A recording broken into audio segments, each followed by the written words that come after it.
ya nos lo ha dicho nuestro hermano Luis, el martes que viene. Yo cuando me toca predicar suelo mirar qué fecha es.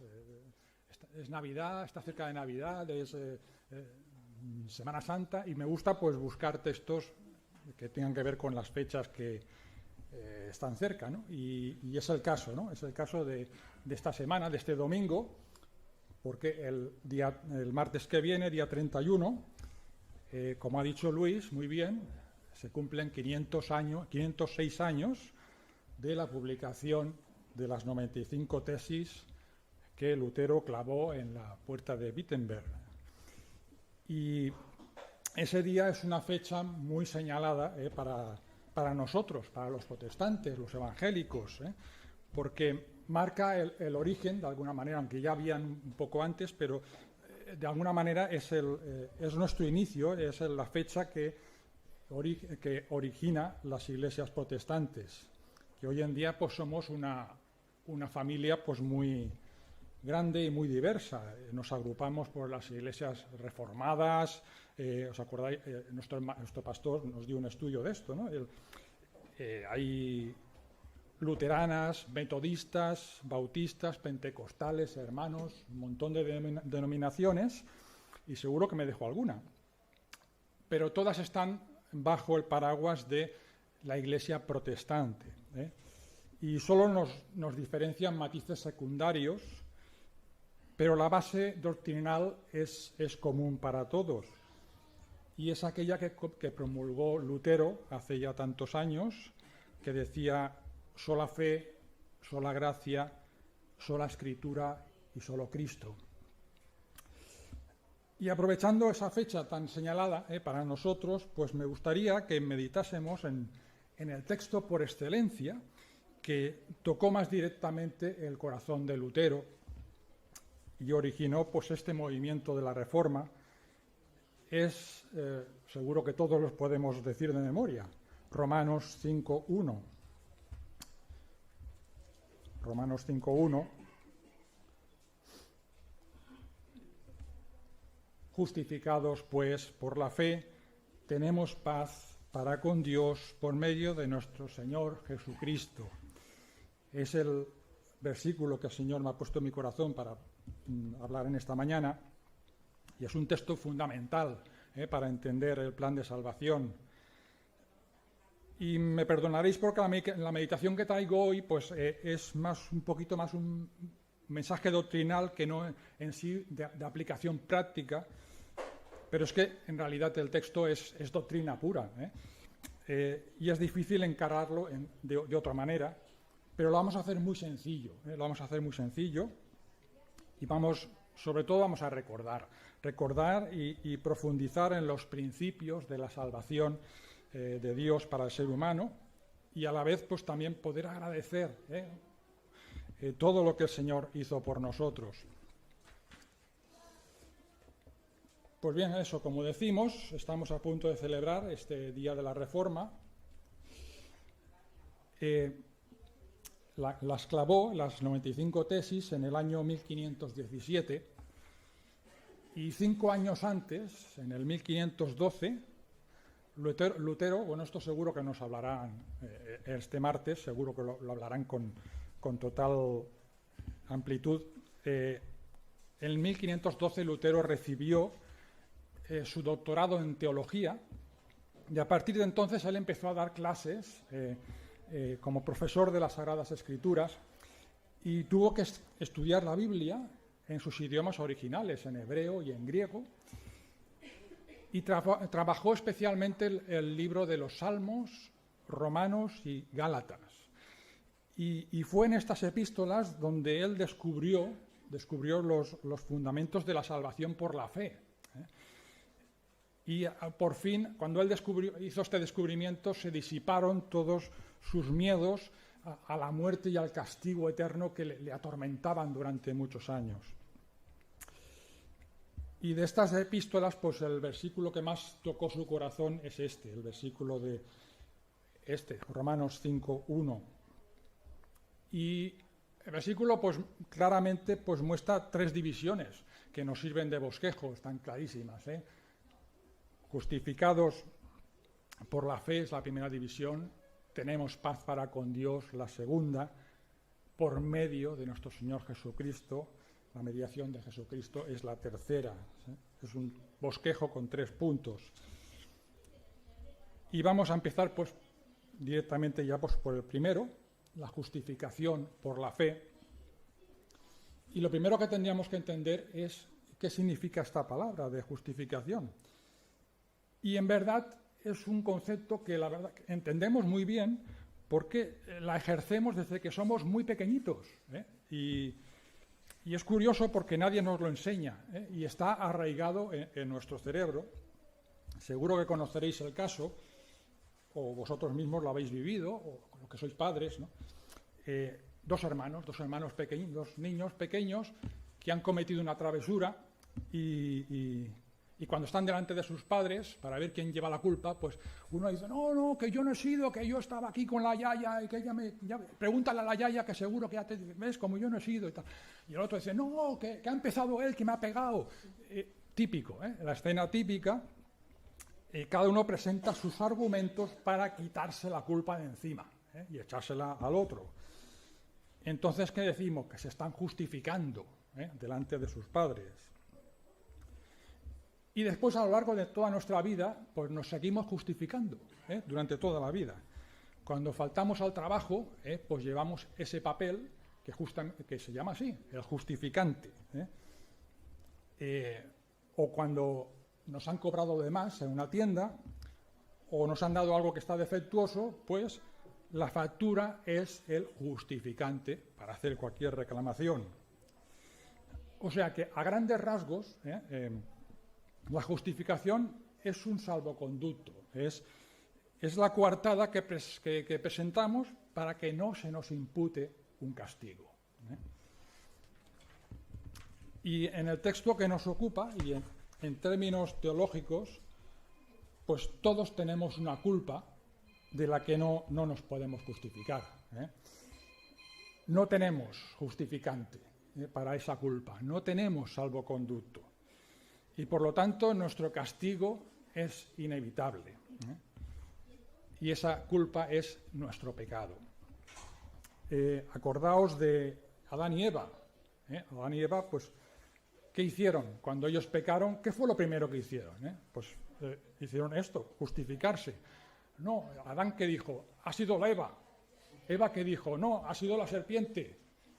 Lo mismo, el mismo cuadro. Nadie les enseñó el tema de justificarse, pero ya lo estaban haciendo. Pero no les sirvió de nada. No les sirvió de nada porque ambos eran culpables. Y desde entonces, todos, desgraciadamente, todos nacemos con el pecado que ellos introdujeron en el mundo. Pero gracias a Dios que hay una solución para esta situación. Nosotros sí tenemos justificante, sí lo tenemos. Tenemos la factura, como decíamos antes, y ese justificante, ¿cuál es? Nuestra fe. ¿Y qué clase de fe es esta que nos justifica? ¿Fe es simplemente creer en Dios o es algo más? Pues para contestar a esta pregunta, Pablo ha dedicado todo un capítulo, el capítulo anterior, el capítulo 4, para contestar a esto.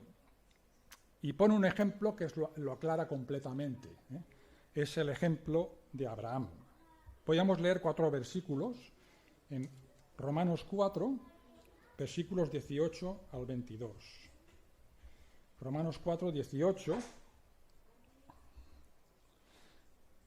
Dice él, Abraham, creyó en esperanza contra esperanza, para llegar a ser padre de muchas gentes, conforme a lo que se le había dicho.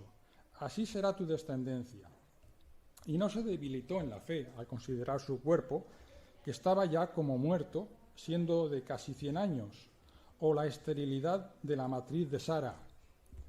Tampoco dudó, por incredulidad, de la promesa de Dios, sino que se fortaleció en fe, dando gloria a Dios, plenamente convencido de que era también poderoso para hacer todo lo que le había prometido, por lo cual también su fe le fue contada por justicia. Pablo dice esto, que su fe le justificó, le fue contada por justicia. Está haciendo referencia a vamos a leerlo, el texto justamente donde se nos explica el caso, en Génesis 15, capítulo 15, versículos 5 y 6. Vamos a leerlos.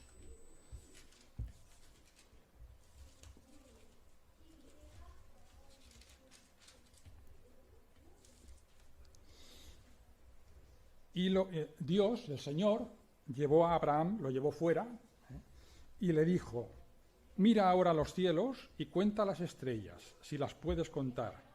Y le dijo: así será tu descendencia. Y creyó a Jehová y le fue contado por justicia. Esa noche en la que Dios le dijo a Abraham que saliera fuera a la noche estrellada, y él, en ese momento, él creyó en la promesa de Dios acerca de su descendencia. Ese día podríamos decir como que fue el día oficial de su conversión, el día de... Como cuando nosotros, ¿os acordáis? Cuando nos pusimos, cuando el predicador nos predicaba y nosotros nos pusimos en pie y nos convertimos al Señor, pues podríamos decir que esa noche Abraham se convirtió. El caso es que hacía ya mucho tiempo atrás que Abraham ya creía en Dios, porque dice el autor de los Hebreos que Abraham salió de Ur de los Caldeos y moró en tiendas como extranjero, y lo hizo por la fe. O sea, él ya tenía fe, él ya creía en Dios, pero algo especial sucedió esa noche que el escritor de Génesis, que Moisés, que fue inspirado por el Espíritu Santo, aquí en el Génesis ya introdujo el concepto de la justificación por la fe, miles de años antes de que Cristo naciera, e incluso antes de que existiera la ley de Moisés. Pues esta es la fe que nos justifica. Abraham creyó en la promesa de Dios que se había de cumplir en el futuro. Tu descendencia será como las estrellas del cielo. Él creyó y esa fe le contó por justicia. Y nosotros hemos creído en el pasado, en lo que sucedió en la cruz, en el cumplimiento de la promesa, en Jesucristo muriendo por nuestros pecados. ¿Es esta fe suficiente para ser salvos? La respuesta es sí, sí, sin duda alguna. Y esa es nuestra fe como evangélicos. Pero a la vez, esta fe interior, esta fe sin necesidad de obras, pues tarde o temprano la tendremos que demostrar con hechos visibles. La vida nos pone en disyuntivas que no bastarán con esa fe interior, sino que nuestros hechos en algún momento tendrán que refrendar eso que hemos creído. Y es lo que le sucedió justamente a Abraham. Años después, todos conocemos el relato, cuando Dios le pidió que sacrificara a su hijo Isaac. Y no sabemos si a nosotros nos va a pasar algo tan extremo como le pasó a Abraham, ¿no? Pero podía pasar, porque ¿cuántos hermanos nuestros hoy en día están dando sus propias vidas por seguir a Cristo, por su fe en Jesucristo? Pero sin llegar a esos extremos de dar la vida, pues la vida, la verdad es que está llena de momentos en que tenemos que demostrar nuestra fe con obras. La pregunta es, ¿son esas obras las que nos justifican para la salvación? No.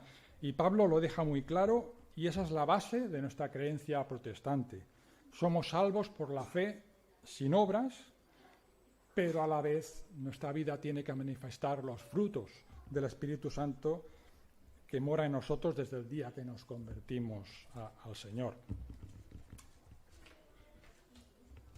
Pues bien, ya hemos visto la justificación por la fe, son temas que conocemos muy bien, así que seguimos adelante con el siguiente punto, paz para con Dios, la paz con Dios. ¿En qué sentido? ¿En qué sentido obtenemos esta paz? Mira, si salimos ahora a la calle y le preguntamos a la gente, vamos a preguntar a la gente, oye, ¿tú sientes paz con Dios? Pues la mayoría, la verdad es que nos dirán, mira, ni siento paz ni dejo de sentirla, porque no creo en Dios. Mucha gente nos dirá esto, ni tengo paz ni dejo de tenerla. Pero otros que creen a su manera, de estos también hay muchos, nos dirán que lo que sienten en realidad con Dios no es paz, es enfado. Yo estoy enfadado con Dios, enfadado por cómo está el mundo, enfadado por cómo se porta conmigo. Hay muchos de estos que sienten enfado. Obviamente los dos están equivocados, tanto el que no cree como el que cree de esta manera. Y en realidad el problema no es cómo me siento yo en relación con Dios, sino en cómo se siente Él en relación conmigo. Ese es el verdadero problema. Porque si el hombre está enfadado con Dios, este enfado no es comparable con el enfado que Dios tiene con nosotros. Y siempre hablamos del amor de Dios hacia el pecador, y es correcto, es correcto. Pero como siempre decimos, Dios ama al pecador, pero aborrece, tiene odio al pecado. Y por culpa de ese pecado, la relación entre Dios y el hombre está rota. Está rota y hay enemistad entre Dios y el hombre, y es por culpa nuestra. Es por culpa nuestra. Hay muchos textos acerca de esto, pero hay uno que también conocemos muy bien y es fundamental para entender cuál es la situación del ser humano frente a Dios. Isaías 1, versículos 4 al 6. Isaías 1, 4 al 6. Esta es una radiografía de lo que, como Dios nos ve, realmente, como realmente somos.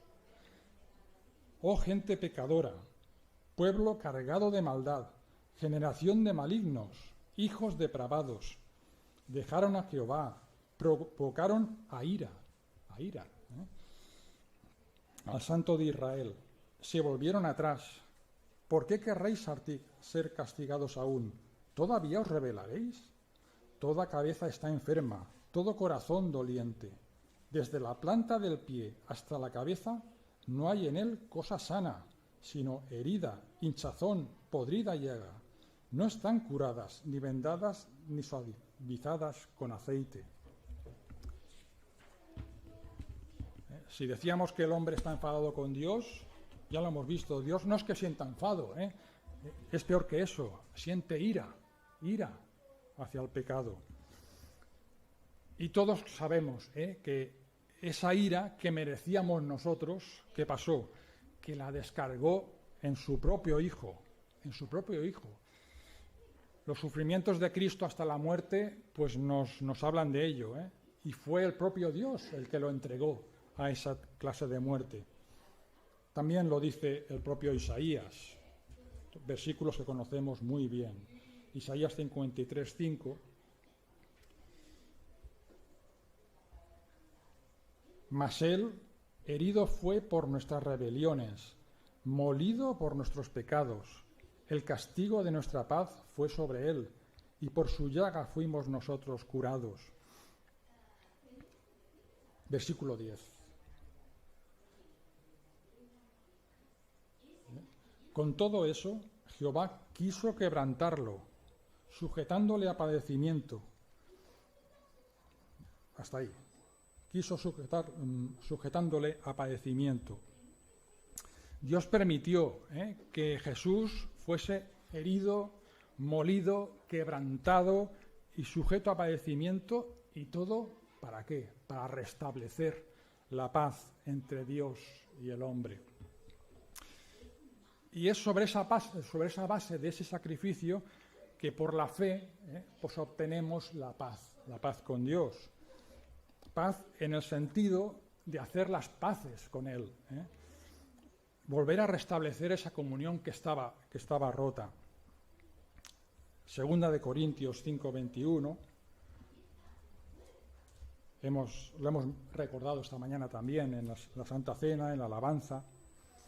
2 Corintios 5, 21. Al que no conoció pecado, por nosotros lo hizo pecado, para que nosotros fuésemos hechos justicia de Dios en él. Hemos restablecido la paz con Dios porque hemos sido declarados justos por medio del sacrificio de Jesucristo. Y de este modo entramos en el último punto de nuestra meditación, la mediación de nuestro Señor Jesucristo. Volvemos a nuestro texto de Romanos 5. Justificados pues por la fe, tenemos paz para con Dios, lo acabamos de ver, por medio de nuestro Señor Jesucristo. El tercer punto, la mediación de nuestro Señor Jesucristo.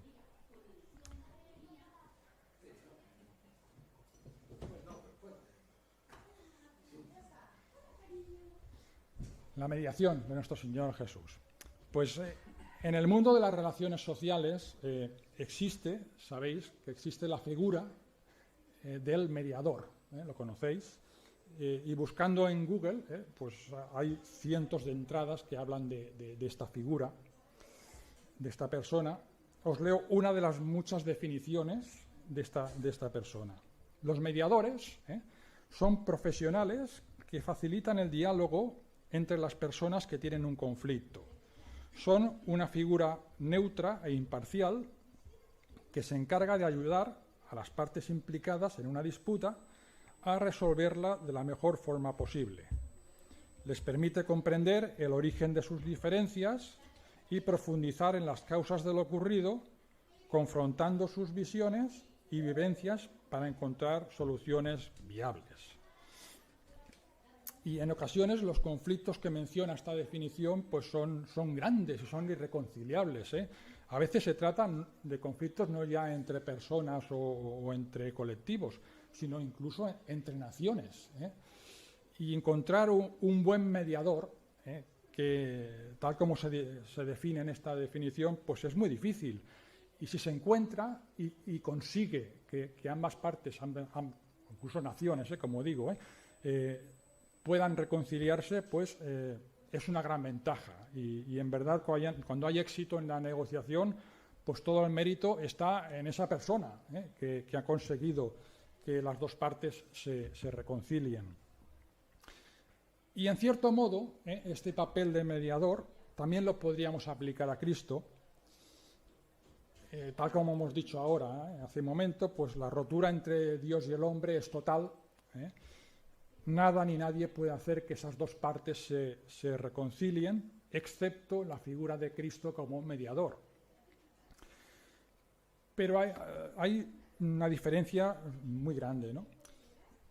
Y la diferencia en este caso es que no hablamos de dos partes que se enfrentan de igual a igual.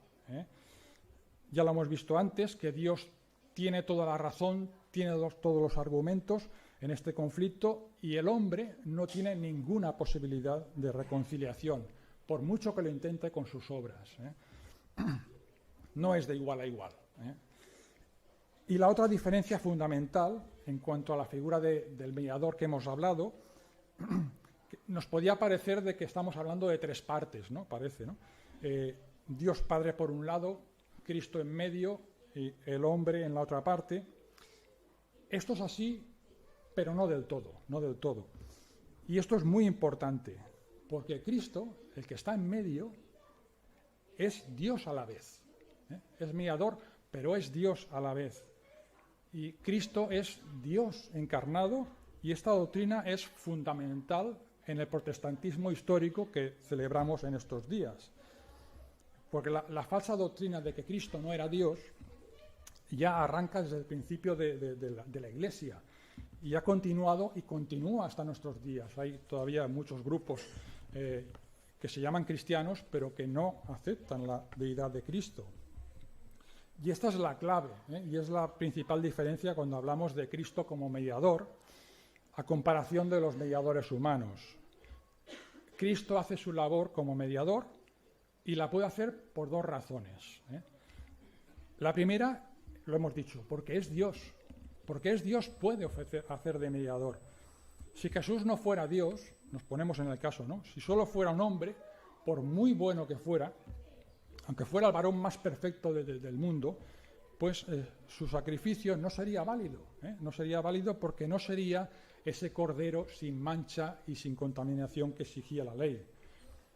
Jesús, si solamente fuera un hombre, habría nacido con el pecado original como nosotros y no sería válido su sacrificio. Y la segunda razón es que Jesús, siendo Dios, se hace hombre, adopta nuestra naturaleza para poder ofrecerse en sacrificio, para poder morir por la humanidad, porque Dios no puede morir. Dios es eterno, no puede morir. Y es por eso que tuvo que humanarse, tuvo que adoptar, coger un cuerpo humano para poder morir. Podríamos leer un texto muy conocido que nos lo va a aclarar totalmente. Primera de Timoteo 2:5. Primera de Timoteo 2:5. Textos de estos de escuela dominical. Porque hay un solo Dios y un solo mediador entre Dios y los hombres, Jesucristo hombre. Y este texto es fundamental para entender lo que estamos diciendo. Pero fijaros que el texto no nos está hablando de dos personas diferenciadas, de Dios por un lado y un mediador en medio, no. El centro del versículo, ¿cuál es? Jesucristo hombre. En realidad en los originales, aquí en nuestras versiones, pues ponen comas, pero esas no están en los manuscritos. Lo podíamos leer así, sin comas, porque hay un solo Dios y un solo mediador entre Dios y los hombres, dos puntos, Jesucristo hombre. Dios, un solo Dios y un solo mediador, Jesucristo hombre. Así que podemos concluir ya con esta maravillosa afirmación. La relación entre Dios y el hombre está rota. Dios tiene la razón, lo hemos dicho, y el hombre tiene la culpa, pero Dios, por amor al pecador, pues cede de sus derechos, adopta la forma humana, se ofrece como mediador del conflicto, carga con nuestra culpa. ¿Cuál es la conclusión? Que Él lo hace todo. Él lo hace todo, lo decía el otro día Luis, y nosotros no hacemos nada, no podemos hacer nada. Él lo hizo todo. ¿Qué más podemos añadir? Pues nos tenemos que quedar maravillados por la obra salvadora de Dios. Y sobre todo, pues agradecerle que Él haya abierto nuestros ojos para entender estas cosas. ¿Cuánta gente quisiera creer y tener la esperanza que tenemos nosotros? Esto lo hemos dicho muchas veces. Y es que ha sucedido un milagro en cada uno de nosotros. Como dice en Efesios 2, pues cada uno de nosotros éramos hijos de ira, lo mismo que los demás. Estábamos muertos en delitos y pecados, lo mismo que los demás. Pero Dios pues quiso darnos vida, quiso resucitarnos a una vida de comunión con Él. ¿Y por qué a nosotros y no al resto? Como dice el texto, pues también lo hemos dicho muchas veces, que no tenemos respuesta. No tenemos respuesta a esa pregunta. ¿Qué vio Dios en cada uno de nosotros? Yo hablo por mí. ¿Qué vio Dios en mí para escogerme a mí y no al que pasa por la calle? No, yo no tengo respuesta. Pero ¿qué puedo hacer y qué podemos hacer? Pues que no pase ni un solo día que no le demos las gracias al Señor, porque Él ha obrado ese milagro en nosotros, nos ha abierto los ojos para entender estas cosas. Y podríamos añadir mucho más, podríamos estar hablando horas y horas porque el tema pues es para deleitarse, pero lo dejamos aquí. Como decimos, gloria a Dios y a su Hijo Jesucristo por aceptar solamente nuestra pobre fe para poder ser justificados, por habernos reconciliado con Dios y tener paz a través de la obra mediadora de nuestro Señor Jesucristo. Y nada más, que el Señor nos bendiga.